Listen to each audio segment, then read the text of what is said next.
Pelita bagi kakiku, terang bagi jalanku. Firman-Mu.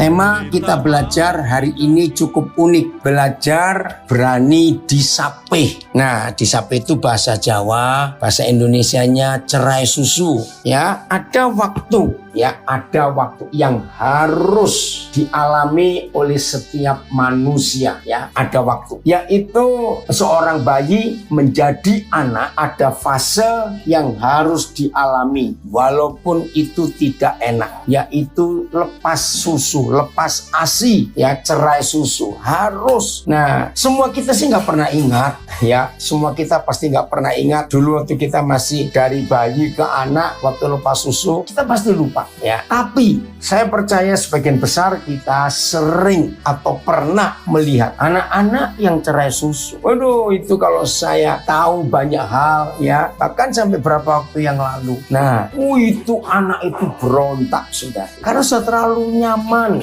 Bayangkan dari lahir sampai umur tertentu. Biasanya 9 bulan, ya, ASI itu bagus-bagusnya itu sampai 6 bulan. Jadi itu masih penuh dengan nutrisi, dengan vitamin, dengan macam-macam. Dan itu hebat Tuhan ciptakan. Tapi ada yang sampai 2 tahun. Nah, itu jarang sekali, ya. Tidak semua bayi bisa, atau enggak semua ibu masih mampu sampai 2 tahun. Tapi ada. Nah, saudara, dalam apa yang saya pernah lihat, ya, sampai ada yang puting mamanya itu dikasih kopi yang hitam supaya anak itu takut, ya, atau ada bahkan dikasih minyak putih, maaf, ya, ada banyak cara supaya seorang ibu berani dengan tegas mendidik bayinya untuk jadi dewasa, yaitu berani cerai susu atau tidak netek lagi. Harus. Saudara bayangkan kalau ibu-ibu tidak tegas, orang tua tidak tegas, nuruti kemauan anak itu. Yang pertama, ya nggak lucu, harusnya malu dong. Sudah besar masih netek terus. Maka itu tidak ada ibu yang untuk hal ini berani menuruti atau memanjakan keinginan anaknya untuk nggak lepas susu. Nggak ada. Nah, ternyata ada firman yang mengajar. Ini Yesaya 28 ayat 9 dan 10. Lagi sekali Yesaya 28 ayat 9 dan 10. Dan orang berkata, kepada siapakah dia ini mau mengajarkan pengetahuannya, dan kepada siapakah ia mau menjelaskan nubuat-nubuatnya? Seolah-olah kepada anak yang baru disapih dan yang baru cerai susu. Pelan-pelan. Ya, saudara kagum nggak? Di Alkitab ada firman seperti ini. Keren, ya. Dan itulah papa kita.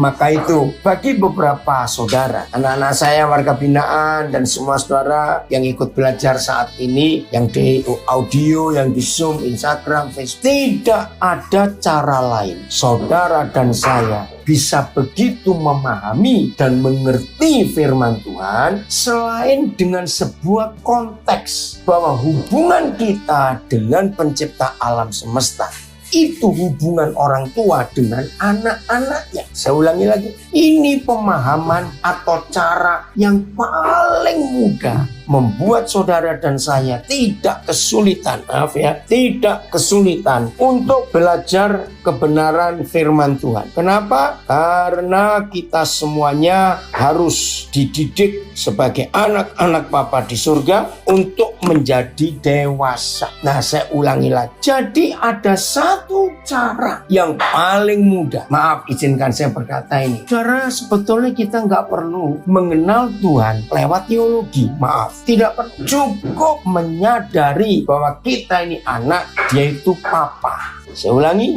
cukup dengan konsep dan konteks kita ini anak-anaknya dan dia itu papa kita. Nah, kalau saudara dan saya selalu ingin kenal Papa di surga dan belajar lewat firman-Nya, cukup menyadari hubungan orang tua dengan anak dan anak dengan orang tua. Itu saja. Maka firman itu jadi hidup, firman itu jadi terbuka. Rahasia serumit apa akan terbongkar. Nah, ini buktinya. Yesaya 28 ayat 9 dan 10. Dan orang berkata, kepada siapakah dia ini mau mengajarkan pengetahuannya dan kepada siapakah ia mau menjelaskan nubuat-nubuatnya, seolah-olah mengajarkan pengetahuan, menjelaskan macam-macam firman kepada anak yang baru disapai dan yang baru cerai susu. Jadi artinya sia-sia pelajaran itu. Nah, ini hubungan orang tua dengan anak, anak dengan orang tua. Keren ya, sampai sedetail ini Bapa kita di surga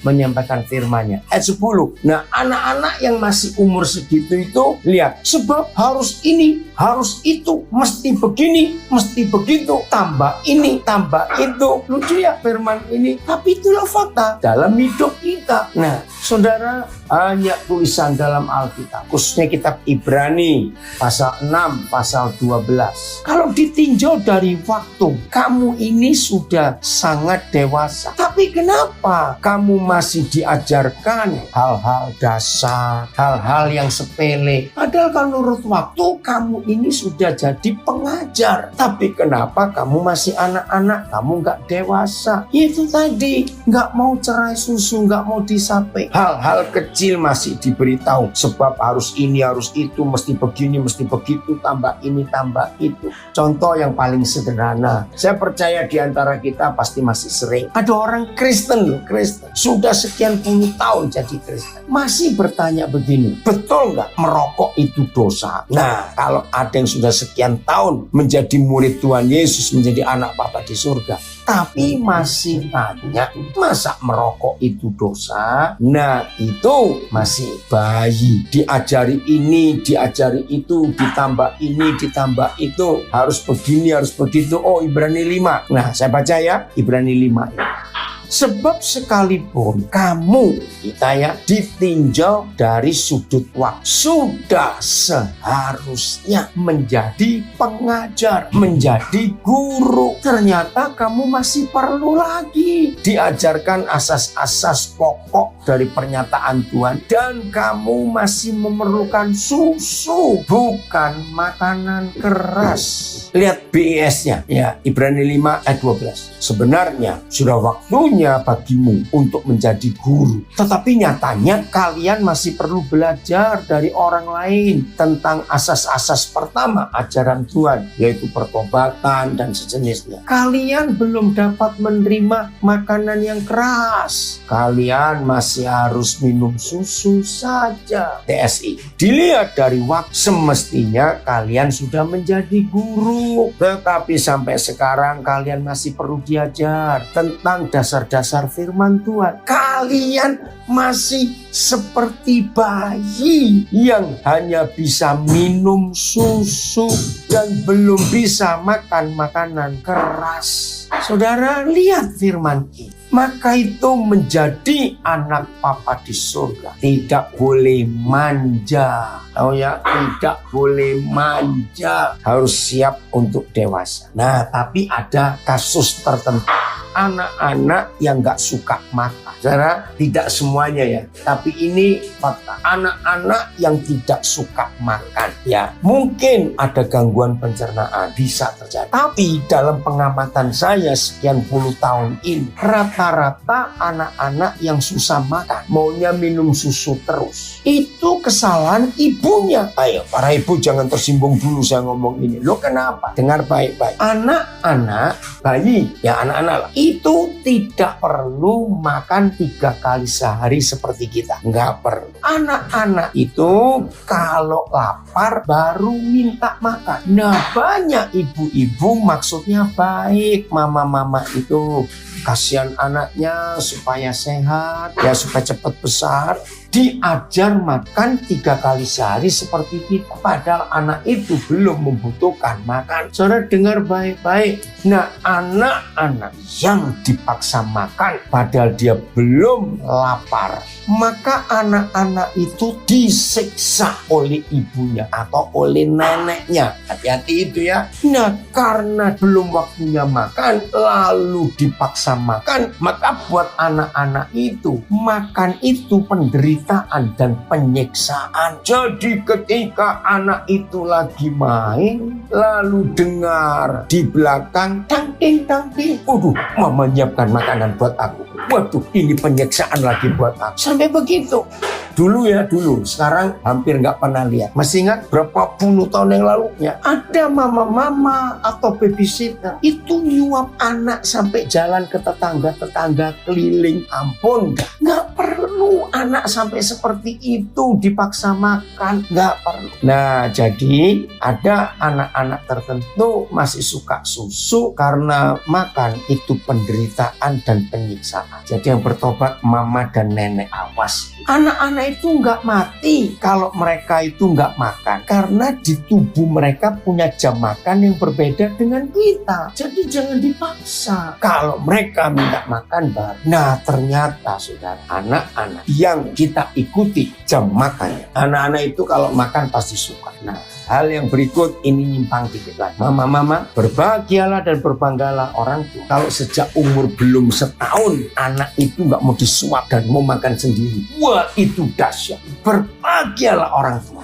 Sebab anak itu sebelum umur setahun sudah mandiri. Nah, tapi ada lagi ibu dan nenek yang ya tapi lama kalau dia makan sendiri. Sudah lama berantakan lagi, kotor semuanya. Sudah bukan cuma lama, bukan cuma berantakan. Terus itu air minum ya diisi dengan tangan yang kotor, makanan terus kena kepala. Ya, terus bagaimana?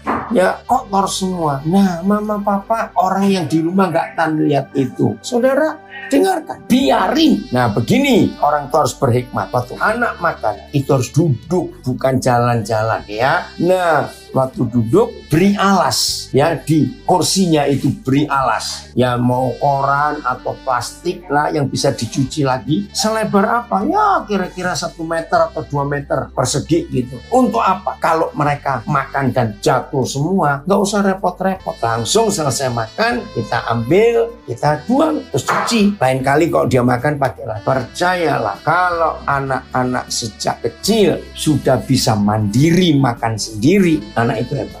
Eksperimen buat mereka. Kadang-kadang masih masuk hidung, ada di kepala, ada di kuping, aduh, di bajunya kotor, nggak apa-apa. Mereka belajar. Ya, jadi Ibrani 5 ayat 12 tadi ada perkecualian. Kenapa sudah dewasa suka susu?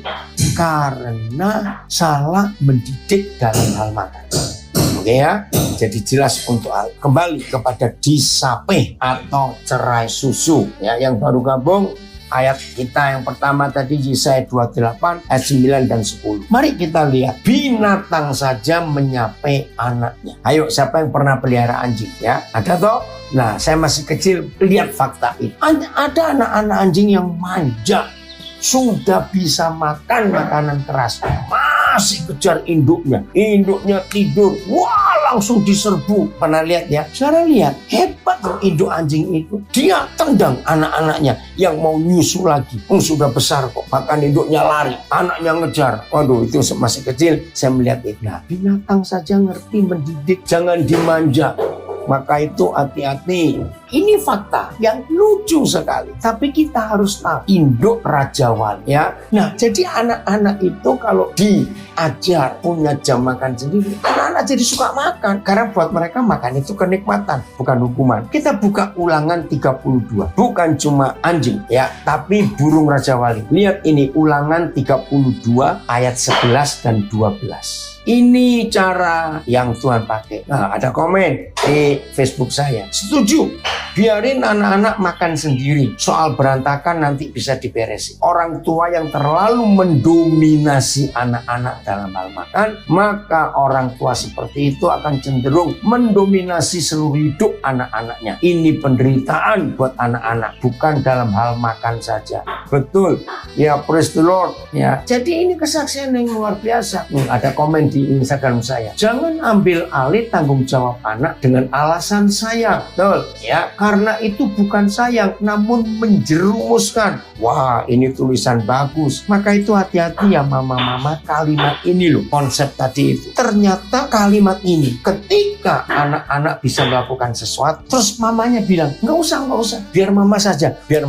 Nah, itu menjerumuskan anak. Anak nggak akan belajar. Hati-hati dengan itu. Oke, kita lihat 32 kitab Ulangan ayat 11 dan 12. Nah, ini cara induk Raja Wali menyape lepas susu dari anak-anaknya. Bisa tolong bahasa Inggrisnya apa ya? Disape atau lepas susu itu. Supaya kita juga bisa belajar. Lihat Ulangan 32 ayat 11. Laksana Raja Wali menggoyang bangkitkan isi sarang, melayang-layang di atas anak-anak, mengembangkan sayapnya, menampung seekor dan mendukungnya di atas kepaknya. Wih, seru sekali. Saudara, lihat konsep burung ini. Jadi binatang saja mau menyape anaknya. Kalau induk Raja Wali yang sekian waktu lamanya sibuk mencarikan makanan buat anak-anaknya, terbang jauh, terbang tinggi, keliling-keliling, putar-putar, lalu memberikan makan. Nah, saudara, kata lain menggoyang bangkitkan, merusak. Dengan kalimat ini, merusak sarangnya. Untuk apa mereka merusak sarangnya? Milk release. Terima kasih. Ya, bagus. Ya, jadi yang mau belajar bahasa Inggris cerai susu atau disape itu milk release. Ya, melepaskan anak dari susu. Terima kasih, Gus. Nah, jadi induk Raja Wali tahu kapan waktunya anak-anak ini nggak disuap terus. Bahasa Jawa diloloh, ya. Kapan induk Raja Wali tahu? Bukan kejam, tapi ini mendidik. Begitu induk Raja Wali tahu anak-anaknya nggak perlu disuap lagi, dicarikan makanan lagi, maka zona nyaman. Nah, ini istilah manajemen. Zona nyaman anak-anak Raja Wali dirusak. Waduh, terus setelah dirusak, anak-anak itu pasti teriak-teriak, pasti berkata, "Mama jahat, mama kejam. Kenapa rumah kami dihancurkan? Kenapa?" Anak-anak nggak ngerti bagaimana yang tujuan si induk ini menggoyang bangkitkan, merusak sarang anak-anaknya. Lihat berapa terjemahan lain. Ayat 11. Kemarin salah satu anak saya juga, dia menemukan satu terjemahan yang baru soal doa Bapa kami bagus. Ya, maka itu kita harus punya banyak versi terjemahan. Disape, win, bacanya gimana ini? W-E-A-N-E-D, win. Ya, bacanya begitu. Saya baru tahu juga ada istilah ini. Nah, dia ngirimkan saya terjemahan, saya lupa terjemahan apa. Kalimatnya begini, doa Bapa kami, tapi yang bagian mengampuni. Tuhan, jangan ampuni kesalahan saya dulu, karena saya belum mengampuni kesalahan saudara saya. Wah, saya bersyukur dapat terjemahan bagus. Yang saya ulangi ya. Tuhan, jangan ampuni kesalahan saya, karena saya belum mengampuni saudara saya yang bersalah kepada saya. Wah, itu bagus. Oh, ini terjemahan Amplified. Terima kasih. To whom will he teach knowledge? Yang Yesaya 28 tadi ya. Kepada siapa? Dia, Bapa di surga, akan mengajar pengetahuan. As. Pertanyaan pemabuk. Keren sekali Amplified ini. As the drunkard. Ya. Jadi si pemabuk tanya, ya, mau diajarin apa? And whom will he make to understand the message? Dan kepada siapa Bapa di surga akan menjelaskan berita-beritanya? Those who are babies, just win. Oh, ini kata win ya, terima kasih. Just win from the milk, yang menginginkannya, and taken from the breast. Ya, is that what he thinks we are? Nah, jadi kita jangan jadi anak-anak terus. Berapa terjemahan itu ya? Kita lihat lagi.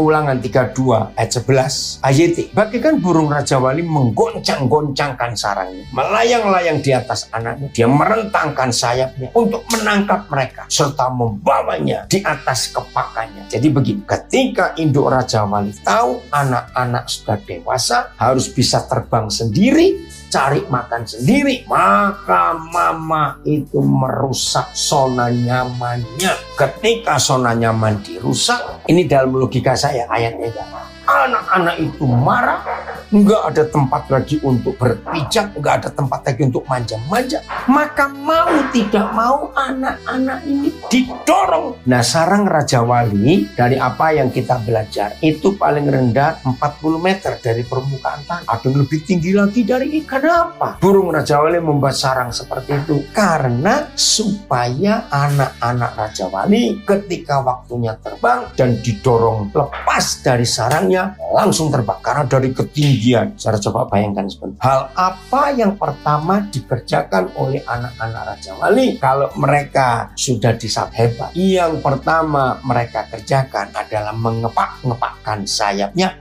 yang sejak mereka netas dari telur, mereka tidak sadar kalau mereka punya sayap seperti induknya karena nggak pernah dipakai. Pasti mereka ketakutan, teriak, aduh, kenapa begitu? Nah, ayatnya bagus. Dia merentangkan sayap untuk menangkap anak-anak serta membawanya di atas kepakan. Oh, terima kasih Pak. Ini membuat kita jadi dewasa. Hebat sekali. Saudara, induk Raja Wali nggak kejam. Ketika dia habis dorong anak-anaknya keluar dari sarang yang dia rusak, maka induk Raja Wali cepat menunggik. Nah, dari bawah dia lihat ke atas. Kalau ada anak-anak yang nggak berdaya, dia langsung naik lagi dan didukung, ditangkapnya dan dibiarkan ada di atas kepakannya. Itu luar biasa. Tuhan seperti itu dalam hidup kita, mendidik kita menjadi dewasa. Maka itu harus siap untuk dididik. Nah, kalau kita melihat induk Raja Wali ini bukan kejam ya, BS seperti burung elang yang mengajar anaknya terbang, menangkapnya di sayap yang terbentang dan mendukungnya di atas kepak-kepaknya. Wih, luar biasa. Nah, saya menemukan ini saudara, walaupun ayatnya nggak ada, tapi semua kita tahu. Sekali, dua kali. Nah, ketika sekali, dua kali anak-anak Raja Wali ini ketakutan, percaya nggak? Ketiga kali induknya melepaskan gendongan induknya ini. Jawab pertanyaan saya. Begitu anak Raja Wali ini sadar, wow, aku bisa terbang. Jawab pertanyaan saya. Kira-kira mereka mau balik ke sarangnya lagi nggak? Setelah mereka tahu, loh, ternyata sayapku ini bisa juga terbang kayak indukku. Saya percaya nggak akan mau balik. Mungkin nakal-nakal kayak kita, malah nggak pulang-pulang sudah. Betul, dari Jogja. Amin. Didikan sangat penting. Betul, mendisiplin anak. Bukan kejam, tapi menyiapkan masa depan mereka. Dari Medan, dahsyat. Bapak di surga akan terus mengajarkan anak-anaknya terbang tinggi sampai menikmati badai dan semakin tinggi. Amin. Saudara, percayalah. Anak Raja Wali itu betul. Dari Surabaya bilang, anak Raja Wali itu nggak akan balik ke sarangnya. Sudah nikmat. Bisa terbang. Waduh. Bayangkan selama itu mereka cuma ada di lingkungan kecil sarang itu. Tapi begitu mereka tahu bisa terbang, melihat alam, melihat dunia yang luas, nggak akan balik. Saudara, lihat waktu ini begitu cepat berlalu. Firman ini, didikan Tuhan atas kehidupan. Saya cerita pengalaman saya. Mentor saya yang paling dekatnya di antara beberapa mentor yang Tuhan berikan kepada saya itu Yeremia Rim Almar. Oke, saya baca dulu komen di Facebook. Seperti anak Raja Wali sadar, aku bisa terbang. Maka kita bisa sadar, aku bisa hidup kudus. Amin. Nah, Yeremia Rim ini unik waktu dia mendidik saya. Ya, jadi saya sering pergi dengan dia dalam pelayanan. Dan itu yang saya pakai juga untuk anak-anak saya, murid-murid saya. Jadi Yeremia Rim akan tanya saya kalau dia pelayanan. Dan dia mengatakan, nanti kamu yang pertama sebelum saya khotbah, disuruh apa? Ya kamu sharing sesuatu. Waduh, pertama saya takut. Nah, jadi pendek-pendek aja. Kalau Roh Kudus gerakkan, saya mulai, saya ngomong. Ya, dan itu hebatnya Yeremia. Dia bisa ngikuti kalau saya duluan yang bicara. Nggak panjang, awal-awal cuma 3 menit, 5 menit. Begitu. Nah, kalau saya dapat bagian yang terakhir setelah dia khotbah, maka saya ngikutin dia. Ya, nyambung nyambung apa yang dia khotbahkan tadi. Nah, itu kebiasaan dia melatih saya. Bisa jadi seperti ini untuk mengajar. Betul, bayangkan saudara, saya dengan Yeremia Rem itu satu tempat tidur sejak Maret 79 sampai Maret 83. Kasih Papa itu ternyata mengajar, mendidik dan mendisiplin. Betul, luar biasa. Di situ saya ingat tahun 74 ya. Waktu itu dia membuat KKR di lapangan. Ketika KKR di lapangan, pertama kali saya KKR di lapangan. Di lapangan Ranomut ya, Pal 2 Manado, Sulawesi Utara. Itu bulan Mei 74. Saya nggak akan lupa. Itu pertama kali saya disuruh khotbah KKR di lapangan Terbado. Ya jelas banyak salahnya, tapi saya hebat. Mentor saya ini bisa menerima kesalahan kekurangan saya. Amin. Seorang anak ketika disape mengalami transisi yang tidak enak. Amin. Gelisah, tidak nyaman, menangis, merengek. Tapi itu demi kebaikan anak itu sendiri. Untuk belajar mulai mandiri, tidak tergantung sepenuhnya kepada ASI ibu. Betul. Orang percaya menuju kepada dewasa rohani harus mengalami saat di mana tidak nyaman, takut, cemas, tapi semuanya untuk pendewasaan. Di Instagram kita diberi tantangan yang luar biasa menghadapi fakta hidup ini. Kita bisa terbang tinggi bagai Raja Wali melewati badai. Amin. Nah, kalau kita melihat fakta ini, saudara, berarti kita harus siap untuk mengalami hal yang tidak enak. Nah, dari situ Yeremia Rem terus saya dilatih. Jadi didikan yang gak enak itu justru itu baik untuk mendewasakan kita. Maka itu ayo kita hidup seperti itu. Inilah kemuliaan Tuhan yang ada di hidup kita. Kalau saudara dan saya mau dididik, mau didisiplin, masing-masing kita sedang diobrak-abrik oleh Tuhan. Karena comfort zone atau zona nyaman itu membuat kita nggak jadi dewasa, tetap anak-anak terus. Jadi ini yang Tuhan izinkan atas kehidupan kita, walaupun nggak enak. Bagaimana cara dia mendisiplin kita? Ibrani 12, mulai ayat 5. Oh, ada yang tanya di Instagram saya, bagaimana caranya menghadapi sikap anak yang keras? Kalau ada sikap anak yang keras, coba selidiki didikannya waktu masa kecil bagaimana. Nah, anak yang keras itu tadi yang dari Nabire ada tulisan, orang tua yang suka ngatur, mendominasi, membuat anak ya tidak punya pilihan, selalu dipilihkan oleh orang tuanya. Nah, anak seperti itu jadi keras dan pemberontak karena dia capek. Ini nggak boleh, itu nggak boleh. Aku mau begini salah, mau begitu salah. Nah, jadi yang tanya ini saya belum kenal ya, coba dekati anak itu, minta maaf ya. Atau anak ini dibully di sekolah, dilecehkan oleh teman-temannya sehingga dia berontak, dia nggak terima. Lah pelampiasannya di rumah. Nah, itu anak yang keras. Oke, ada tanya lagi yang di Zoom, bagaimana dengan orang tua yang paksa anak-anaknya les pelajaran, les musik, misal piano, karate, balet, bahasa, sejak Senin sampai Sabtu, sepulang sekolah sampai 7 malam, katanya orang tua sebagai bekal nanti dewasa. Ini didikan yang salah. Anak-anak yang dipaksa belajar ini, belajar itu, macam-macam, padahal bukan talentanya di situ. Anak-anak ini menderita. Tolong ya, papa mama jangan sejahat itu. Papa mama kejam yang menyiksa, abuse anak-anaknya. Itu secara hukum perlindungan anak, orang tua harus ditangkap. Walaupun maksudnya bagus. Jadi nggak boleh, papa mama tolong jangan menyiksa anak-anak dengan les ini, les ini. Nah, saya nggak tahu suku-suku lain, tapi orang Jawa punya tradisi yang bagus. Namanya tedak siti, itu istilah Jawa. Apa artinya tedak siti? Turun tanah. Itu biasanya anak bayi umur 7 bulan. Nah, buat orang Jawa ada tradisi selamatan. Ya, dibuat acara ya tedak siti. Siti itu tanah, tedak itu turun. Nah, dalam tradisi Jawa itu keren sekali. Ketika anak bayi umur 7 bulan sudah menjadi dianggap dewasa, punya pilihan. Begitu anak itu diturunkan di tanah, di lantai, ya ada tikarnya, alas, itu disediakan macam-macam. Ada alat-alat tukang,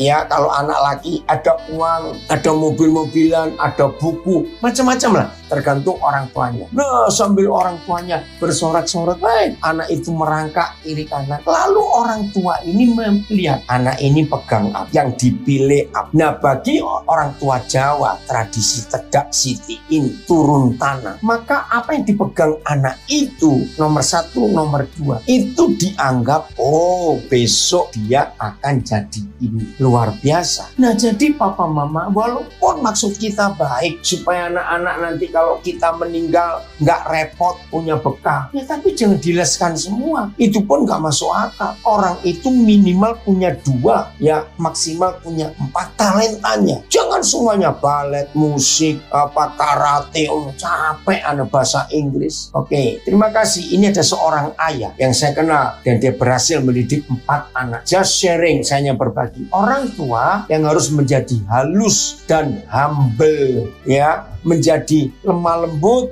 dan rendah hati. Hug them, sering peluk anak-anak, love them, kasih sayangi anak-anak, and we can cry with them. Jadi kita pun bisa ikut menangis bersama anak-anak, and asking forgiveness. Kalau kita salah, jangan segan-segan minta maaf kepada anak-anak. If they think we did mistake towards them, ya. Jadi kalau kita tahu anak-anak menganggap kita salah, minta maaf. Thank you so much.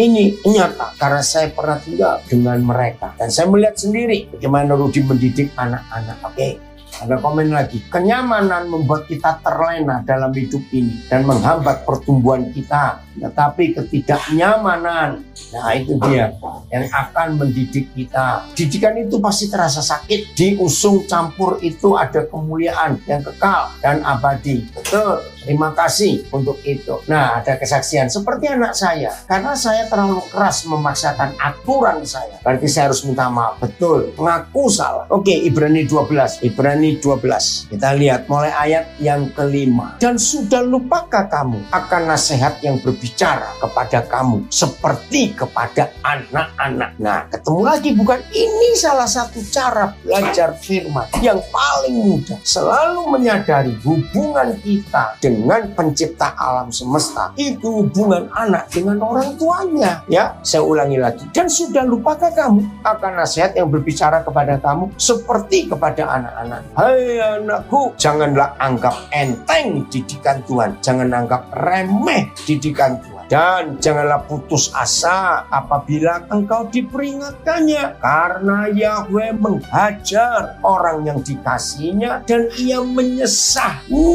orang yang diakuinya sebagai anak. Jika kamu harus menanggung ganjaran, hajaran, didikan yang keras dan menyakitkan, Tuhan memperlakukan kamu seperti anak. Di manakah terdapat anak yang tidak dihajar oleh ayahnya? Nggak ada. Wah, ini perkumpulan para konselor nulis, bila orang tua sehat secara mental dan rohani, anak-anak pasti mendapatkan asupan mental dan rohani yang baik pula. Amin. Nah, jadi saudara, ada sekelompok anak-anak Tuhan yang menjadi konselor pembimbing. Nah, saudara bisa kontak. Ya, jadi di IG, ya, di Instagram, saudara bisa klik perkumpulan garis bawah tengah, bukan garis tengah, garis bawah tengah, perkumpulan konselor. Tolong dicatat, ya, siapa saja boleh kontak mereka, ya, perkumpulan konselor, perkumpulan lalu underscore garis bawah yang bawah, ya, bagus sekali. Jadi saya ulang, ya,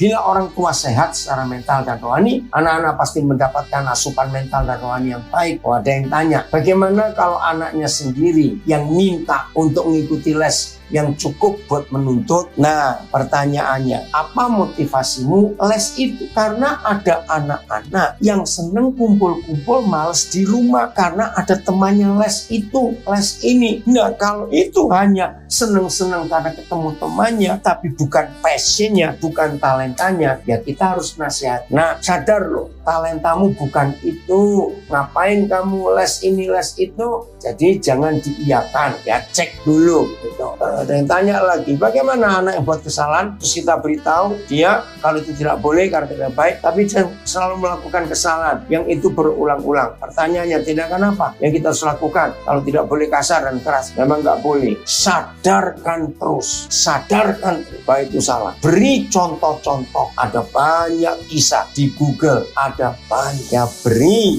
contoh-contoh, ini loh orang gagal, ini loh orang masuk penjara gara-gara ini. Ya udah, kalau itu pilihanmu, ya silakan. Tapi papa nggak tanggung jawab. Jadi begitu caranya. Ibrani 12 ini keren sekali. Jadi kita harus dididik, kita harus didisiplin. Lihat berapa terjemahannya, mulai ayat 5 tadi. Lihat berapa terjemahan ayat. Dan apakah kamu telah melupakan nasihat yang diberikan kepadamu sebagai anak-anak? Hai anakku, jangan anggap enteng didikan Yahweh, dan jangan merasa kecil hati ketika kamu ditegurnya. Dan janganlah melupakan nasihat Tuhan ini yang diberikan kepadamu sebagai anak-anaknya. Ya, anakku, perhatikanlah baik-baik ajaran Tuhan dan janganlah berkecil hati kalau ia memarahimu. Wah, terima kasih Bapak. Kalau kamu salah, kami salah, Tuhan berhak marahi. Terima kasih. Berarti kita disayang. TSI. Janganlah melupakan nasihat Yahweh yang menyebut kita semua sebagai anak Tuhan. Katanya, anakku, janganlah pandang enteng didikanku dan janganlah berkecil hati ketika aku menegurmu. Nah, inilah Tuhan sebagai Papa yang baik. Ayat 6-nya, berapa terjemahan itu? Jadi, kalau kita dididik, ayat 6, ayat sebab Yahweh menghajar. Beda loh, mengajar dan menghajar itu beda. Yahweh menghajar orang yang dikasihi dan mencambuk orang yang diterimanya sebagai anak. Terima kasih Pak. Walaupun saya BS. Sebab Yahweh menghajar setiap orang yang dikasihi dan ia mencambuk setiap orang yang diakuinya sebagai anak. TSI. Sebab aku mendidik setiap anak yang aku kasih dan mencambuk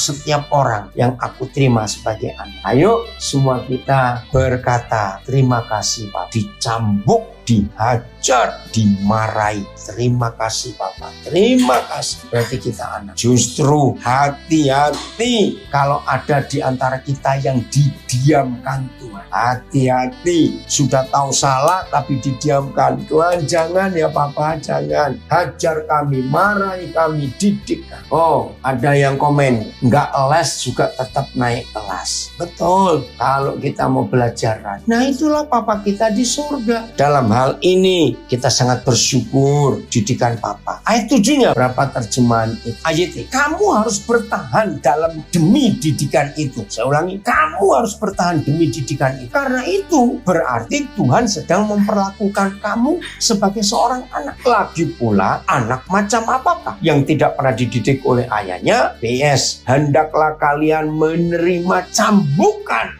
dari Tuhan sebagai suatu hajaran dari seorang ayah. Sebab apakah pernah seorang anak tidak dihukum oleh ayahnya? Ya nggak mungkin, harus dihukum. Itu dia. Ada yang tanya, boleh mukul nggak? Boleh kalau sudah kelewatan. Tapi jangan mukul karena emosi dan dendam. Sudah 3 minggu ini Papa diam, sekarang mati Tuhan. Memukul dengan emosi. Nah, hanya ada satu tempat, Mama, Papa boleh pukul anak di pantat. Pantat itu banyak dagingnya dan sarafnya sedikit. Jadi mukul boleh, mendisiplin, tapi dengan kasih. Setelah dipukul, anak itu nangis, tenangkan dulu. Begitu selesai nangis, peluk dia. Peluk sambil ngomong, tahu nggak kenapa Mama pukul kamu? Kenapa Papa pukul kamu? Kamu harus belajar bahwa itu nggak boleh, itu salah. Akibatnya bagaimana? Itu dia. Tuh, dari Palu ada komen, jangan sampai Tuhan mendiamkan kita. Ngeri sekali. Mau jadi apa kita ini kalau didiamkan? Lebih baik jatuh ke tangan Tuhan, dididik, ditegur, diajar, daripada jatuh ke dalam dunia ini. Setuju? Aduh, luar biasa Papa kita. Ya sayang kita sangat-sangat sempurna. Ada yang tanya, kalau diajar Tuhan tapi kita tidak tahu kesalahan kita apa, bagaimana ya Pak? Nah, Papa kita nggak sekejam itu, maaf, dan tidak sebodoh itu. Kalau sampai dia menghajar kita Harusnya kita sudah tahu bahwa itu salah. Maaf ya, jadi pertanyaannya salah. Nggak mungkin Papa menghajar tapi kita nggak tahu salahnya apa. Tidak mungkin. Jadi yang kita harus perbaiki kita ya. Apa perlu diajar Tuhan berulang-ulang? Cukup sekali baca kitab Yunus. Yunus itu nggak mau ditegur untuk kedua kali. Setelah dia dihajar, ya ditelan ikan besar itu, setelah itu Yunus nurut dan berangkat. Jadi nggak usah sampai berulang-ulang diajar. Papa nggak sekejam itu. Ada tulisan, bekal utama untuk anak kita adalah didikan firman Tuhan. Mazmur 119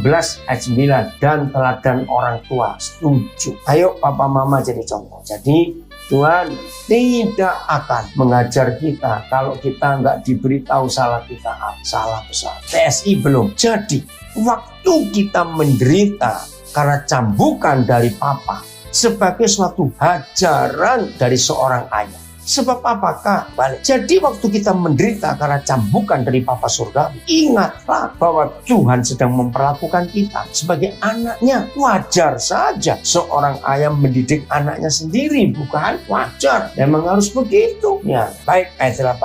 Tetapi jikalau kamu bebas dari ganjaran, harus diderita setiap orang, maka kamu bukanlah anak, tapi anak-anak gampang, anak haram kau terjemahan lama. Jika kamu tidak pernah menerima didikan yang seharusnya diterima oleh semua anak, kamu adalah anak haram, bukan anak yang sah. Yes, kalau kalian tidak turut dihukum seperti semua anaknya yang lain, itu berarti kalian bukan anak sah. Aduh, jangan Tuhan, jangan. Mainkan anak tidak sah. SI. Justru kalau kamu tidak pernah dididik oleh Papa di surga, berarti kamu bukan anaknya yang sah. Karena semua anak Tuhan pasti dididiknya. Siap Papa, siap. Ajari kami untuk bisa menerima didikan walaupun tidak. Jadi siap disape, siap cerai susu, ya harus buat dewasa. Oke ya, maka kita akan disebut anak-anak Papa dan murid-murid Tuhan Yesus. Ini aja kesimpulan terakhir.